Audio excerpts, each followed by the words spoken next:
Bisnis Entertainment. Assalamualaikum warahmatullahi wabarakatuh Sobat Bisnis. Hai pendengar setia Radio Bisnis Entertainment. Selamat pagi, apa kabarnya nih? Semoga kabar Sobat Bisnis semua baik-baik aja ya. Diska doakan semoga Sobat Bisnis semua dalam keadaan sehat walafiat. Dan yang pasti tetap semangat nih ya Sobat Bisnis. Senang sekali rasanya Diska bisa kembali hadir untuk menemani hari-harinya Sobat Bisnis semua. Masih di edisi 10 Agustus 2023, zona siaran 910. Nah Sobat Bisnis, hari ini Diska nggak sendirian nih. Hari ini aku ditemenin bareng sama narasumber kita dengan kakak Silvina Adelia. Hai Kak Silvi, hari ini Kak Silvina akan menemani kita, akan menemani pagi-paginya Sobat Bisnis semua, akan sharing-sharing ya Kak ya. Sharing terkait bagaimana sih menjadi seorang penulis dan juga menjadi seorang atlet. Bener nggak sih Kak? Bener banget. Boleh deh Kak Silvina Adelia perkenalan dulu. Oke, perkenalkan nama aku Silvina Adelia. Alamat aku ada di Lampung Selatan Natar. Saat ini aku sebagai mahasiswa jurusan Kehutanan Fakultas Pertanian Universitas Lampung angkatan 2022. Wah Kak Silvina ini kalau misalkan teman-teman kita ini pada ngeliat nih Kak di pamflet yang udah disebar ya Kak ya. Kak Silvina ini seorang atlet dan juga seorang penulis ya Kak ya. Bener nggak Kak? Bener banget. Oke, Kak Silvina ini merupakan mahasiswi aktif ya di Universitas Lampung program studi Kehutanan. Nah, wajib banget nih buat yang satu prodi sama Kak Silvina dengerin kita di 101.1 FM Radio Business Entertainment. Nah, Kak Silvi, aku mau nanya nih Kak. Kan Kakak seorang penulis dan juga seorang atlet nih Kak. Gimana sih Kak kesibukan akademik dan non-akademik Kakak? Oke, seperti yang aku sebutkan tadi, untuk kesibukan akademik sendiri aku seorang mahasiswa. Lalu kesibukan non-akademik aku sebagai seorang penulis, juga sebagai seorang editor di sebuah penerbitan indie. Aku juga aktif dalam bidang olahraga sepak bola dan futsal. Aku juga aktif sebagai pengurus dari organisasi Generasi Berencana Provinsi Lampung dan Generasi Berencana Kabupaten Lampung Selatan. Wah, keren banget ya Sobat Bisnis. Kalau misalkan kita baru opening aja nih ya, bahwa Kak Silvi itu ternyata aktif di akademiknya, aktif juga di non-akademiknya. Mudah-mudahan Sobat Bisnis semua ini bisa termotivasi ya Kak ya, seproduktif inilah Kak Silvina. Semoga kita juga bisa menjadi produktif juga seperti Kak Silvina. Kak, aku mau tanya nih Kak, alasan Kakak menjadi seorang penulis itu apa sih Kak?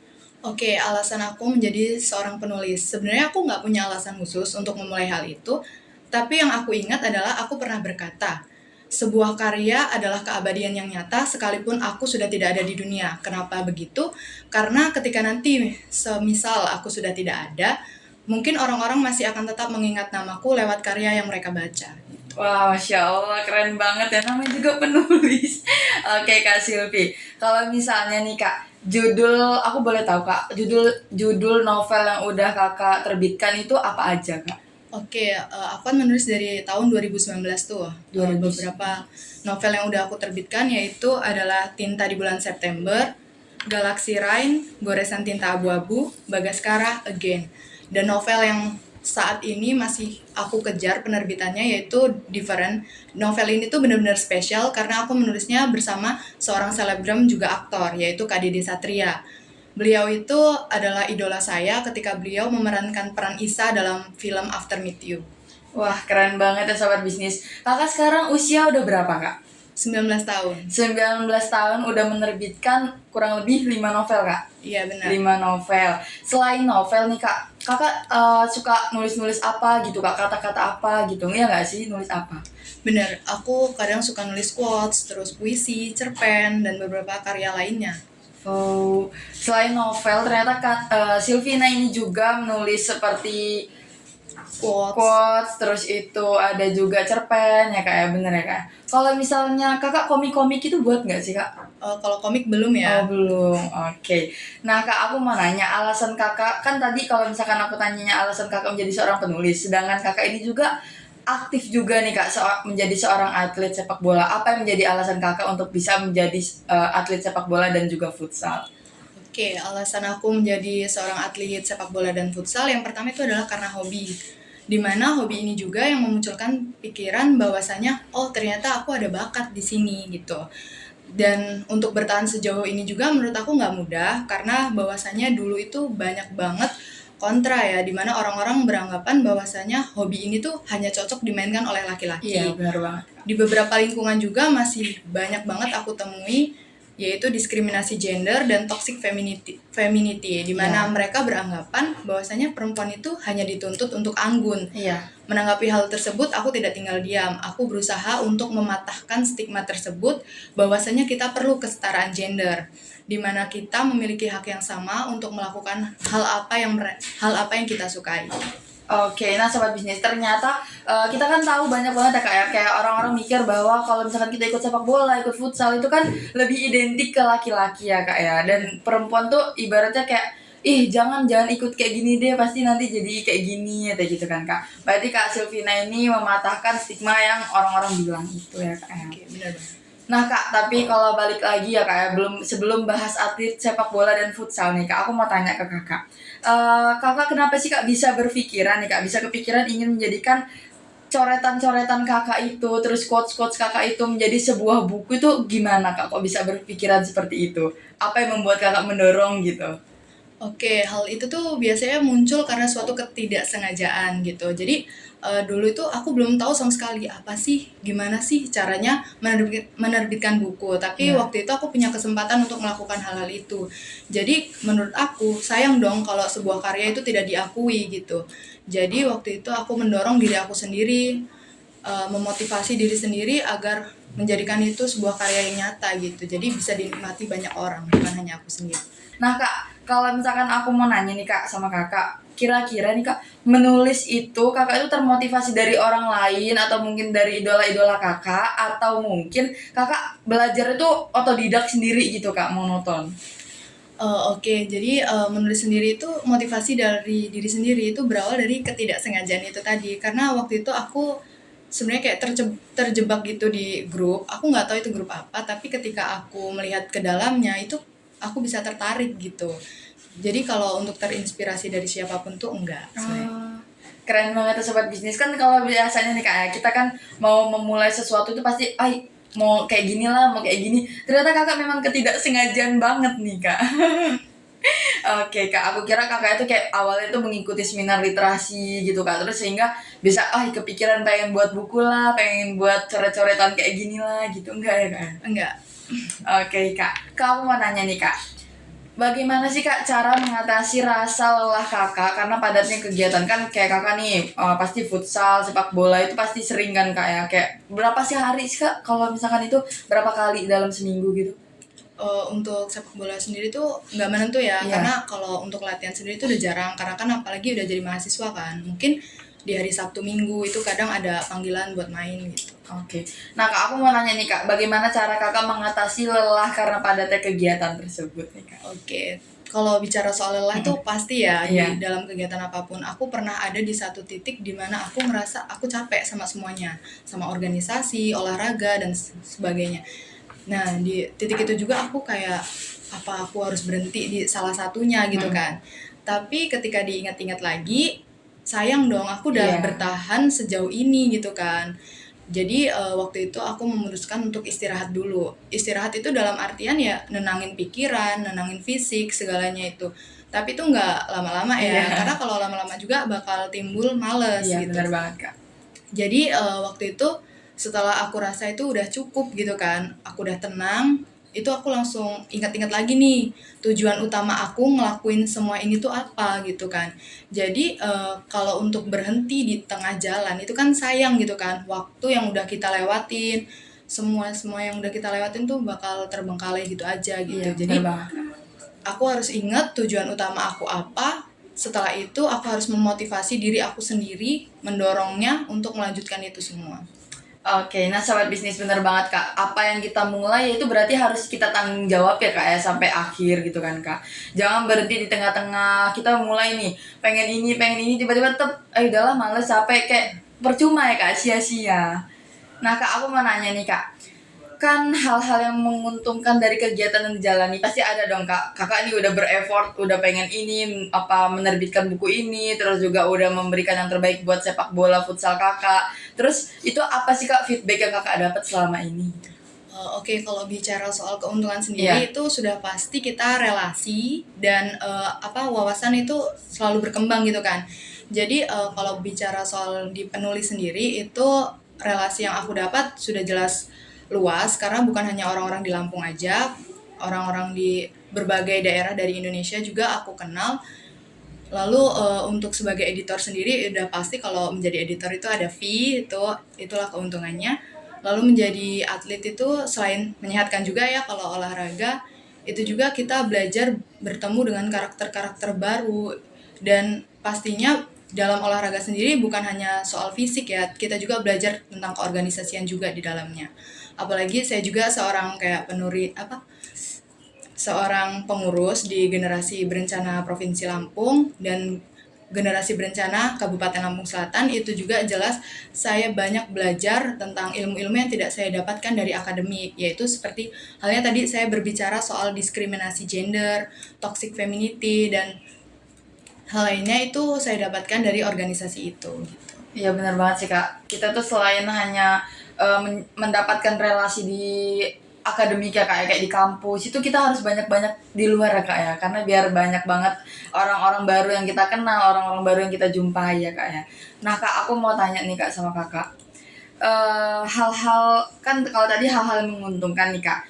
Ada nggak sih Kak, Kakak pernah nggak sih ada di titik dimana Kakak itu bertemu sama orang-orang yang kayak memang nggak sesuai sama Kakak, terus Kakak mengakhiri kegiatan tersebut gitu? Pernah nggak Kak? Kalau kayak gitu pernah sih. Dan aku ngerasa kadang kayak rumah itu udah nggak kerasa sama lagi gitu kan dengan orang-orang itu. Tapi perlu aku ingat bahwasanya aku bertahan di situ karena rumah itu, bukan karena orang-orang yang ada di dalamnya. Jadi ketika aku menemukan orang yang tidak sejalan, aku berusaha untuk bermusyawarah aja gitu kan, membicarakan gimana sih baiknya ini. Soalnya kalau misalkan kita berpikir untuk mengakhiri itu kan alangkah sayang, dan gimana ya, untuk rumah itu sendiri kan jelas akan terbengkalai, akan rusak gitu kan di dalamnya. Jadi itu tadi. Nah Kak, mau tanya lagi nih Kak sama Kak Silvina. Boleh kan Kak? Boleh dong. Kak, menurut Kakak, dari setiap kegiatan yang Kakak lakukan, kira-kira peran sebagai remaja masa kini itu seperti apa sih Kak? Oke, berbicara soal peran remaja masa kini, menurut aku itu kan remaja itu kan selalu penuh dengan rasa penasaran tuh. Iya Kak. Masa dimana remaja ini nih mencari jati diri, mencari ruang lingkup yang baik untuk tumbuh dan berkembang gitu. Nah, dari sinilah aku berpikir bahwasannya menjadi seorang mahasiswa itu bukan hanya sekedar belajar di kampus, mengerjakan tugas setelah sampai di rumah gitu kan, tetapi bagaimana menjadi mahasiswa yang dapat berkontribusi bagi sekitar gitu. Bener banget sih Kak. Udah cukup? Belum sih, belum. Oke, lanjut Kak. Jadi kan berbicara dengan kegiatan aku sendiri tadi, melalui kegiatan itu tadi aku mau membuktikan bahwasannya dalam melakukan kesibukan akademik itu kita juga bisa melakukan kegiatan non akademik gitu. Iya, Jadi aku mau membuktikan hal itu gitu. Oke Kak, bener banget sih Kak. Selain kita itu kalau misalkan mau cari teman di kampus aja itu nggak cukup ya Kak ternyata. Aku juga nih Kak sebagai baru lulus SMK kayak gini Kak. Aku tuh ngerasa oh iya kemarin-kemarin untung aja saya ikut organisasi di luar. Jadi aku tuh bisa menambah relasi, bisa menambah ilmu yang memang kita nggak bisa dapetin di sekolah gitu kan Kak. Nah begitu juga Kakak. Ternyata kuliah, banyak orang berpikiran kuliah itu harus fokus sama akademiknya aja. Ternyata itu nggak cukup ya Kak. Karena kita mendapatkan dengan nilai IPK misalkan yang tinggi gitu pas lulus, terus misalnya apa sih Kak, IP ya Kak kalau misalnya terakhir itu. Nah IPK tinggi, tiba-tiba itu bisa menjamin nggak sih buat kita kerja? Enggak kan Kak, belum tentu. Belum tentu. Nah maka dari itu kita juga harus perbanyak relasi di luar, terus banyak mencari ilmu dari luar, nggak hanya di lingkup situ aja gitu kan Kak. Nah Kak, aku mau nanya sih Kak, bagaimana agar akademik dan non-akademik itu Kakak seimbang, balance gitu Kak? Agar seimbang itu aku selalu belajar untuk menerapkan skala prioritas. Dimana aku itu harus mengatur jadwal yang sudah lebih dulu gitu kan aku janjikan agar itu tidak bertabrakan dengan jadwal lainnya. Tapi pastikan dalam hal seperti itu ada hambatannya, dimana terkadang ada jadwal yang tiba-tiba masuk gitu kan. Dalam keadaan tersebut aku biasanya selalu memperhatikan mana yang paling urgent gitu. Jadi ketika aku lihat ini yang harus dibenahi terlebih dahulu, ini yang harus aku datangi terlebih dahulu, maka aku akan datang ke situ gitu. Jadi Ataupun misalkan dalam 2 hari itu aku bisa melakukan, dalam 1 hari itu aku bisa melakukan 2 kegiatan sekaligus, maka aku bisa juga membagi keduanya gitu. Jadi aku memperhatikan jamnya. Jadi ketika bisa dibagi, aku harus melakukan keduanya. Kak, kira-kira apakah passion merupakan hal yang penting atau dibutuhkan dalam menentukan alur cerita novel yang akan kita jalankan nih Kak? Passion kita nih Kak, apa memang kita setiap kita mau bikin novel atau mungkin mau bikin alur cerita itu passion kita nih kalau nggak ada, apa mungkin bisa terjalankan gitu Kak, nulis novel itu? Oke, menurut aku sendiri kalau fashion itu sendiri tuh nomor sekian ya, itu hanya beberapa persen aja. Yang terpenting adalah tekad dan kemauan kita gitu loh untuk memulai. Karena tanpa adanya tekad dan kemauan ya, apalah arti dari fashion itu sendiri gitu. Oke, ini Kak, berarti bukan passion yang menentukan kita buat buku tersebut ya Kak ya? Bukan. Kak, mau tanya lagi, satu lagi pertanyaan terakhir. Nih Kak, apa sih Kak yang menjadi tantangan tersendiri buat Kakak nih Kak pada saat menjadi seorang penulis maupun atlet Kak? Oke, tantangan aku sendiri itu mungkin berawal dari orang tua sih. Iya. Kalau untuk sebagai atlet ya, orang tua aku juga dulu itu berpemikiran seperti kebanyakan orang gitu. Kamu itu perempuan, kenapa kamu milih sepak bola gitu kan? Karena banyak banget hal-hal yang dipertimbangkan gitu kan sama orang tua.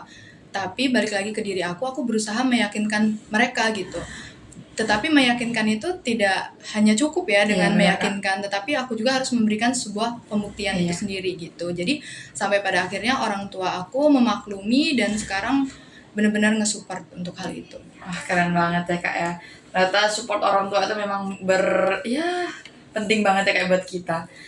Karena nih sobat bisnis, setiap impian tuh berawal dari setiap pemimpi ya nggak sih Kak? Bener Kak? Benar. Nah kalau dari Kakak nih Kak, bagaimana sih Kak cara Kakak biar bisa memotivasi sobat bisnis semua nih Kak, biar bisa menjadi seproduktif seperti Kakak saat ini nih Kak? Gimana Kak? Kasih kata-kata sedikit lah Kak. Oke, jadi seperti moto hidup aku sendiri yaitu impian tanpa langkah hanyalah sampah. Jadi jangan takut untuk memulai. Tanpa memulai mimpi kita hanya sebatas angan yang terbengkalai. Tidak ada yang sempurna di antara kita, tetapi kita luar biasa dengan potensi yang berbeda. Semangat menginspirasi. Wah, Masya Allah, Sobat Bisnis, keren banget nggak sih closing statement dari narasumber kita terkeren hari ini nih, Mas Sobat. Sobat Bisnis, karena ini juga nggak kerasa ya Kak, ternyata udah ya 1 jam berlalu kita menemani hari-hari Sobat Bisnis. Ada aku, ada Kak Silvina nih Kak ya. Terus juga terima kasih buat pendengar setia yang udah stay tune dari jam 9 ya Kak ya, dari jam 9 udah stay tune nih dengerin Kak Silvina, katanya pengen banget gimana sih tahu kegiatan Kakak itu gimana menjadi seorang penulis dan juga atlet nih Kak ya. Terima kasih juga yang udah dengerin kita berdua di Zona Siaran 910 edisi 10 Agustus 2023. Tapi jangan khawatir, insya Allah Diska masih akan menemani hari-hari Sobat Bisnis semua. Oke, Diska yang bertugas pamit undur diri dan Kak Silvina pamit juga. Terima kasih buat Sobat Bisnis semua yang udah dengerin kita. Wassalamualaikum warahmatullahi wabarakatuh.